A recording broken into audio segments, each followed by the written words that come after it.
Bill, thank you. Congress recently passed the CHIPS Act, which creates incentives for American semiconductor manufacturers. News 5's Andy Cohen is live from one such plant in Colorado Springs with a closer look at how this legislation will impact their operation. Bill. Andy, excuse me. Yeah, that's all right, Rob. There are about 500 current employees working here at the Microchip plant in Colorado Springs, and company executives told us this afternoon they are planning to at least double the size of their workforce in the coming years.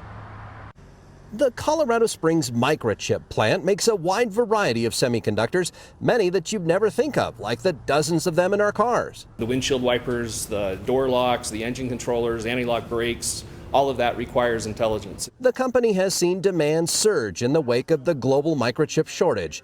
They were already planning to expand when Congress passed the CHIPS Act. What the CHIPS Act does is it really levels the playing field of U.S. companies with other competitors around the world. The legislation creates a tax credit for American manufacturers who invest in growing their operations in the U.S.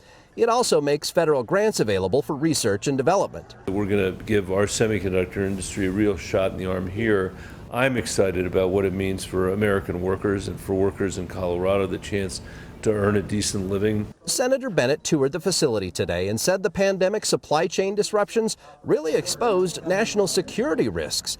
The overwhelming majority of microchips that power our modern military are manufactured overseas. There's a bipartisan consensus that that's not good for our national security, which is why we passed the CHIPS Act. Microchip works with our local colleges and universities to create a training pipeline for their workforce, but many of the jobs here don't even require a college degree. Those students that are thinking about going to college and thinking about their careers, and make sure that they understand that manufacturing jobs are a very good career and will be, it's not like the manufacturing from 20 years ago.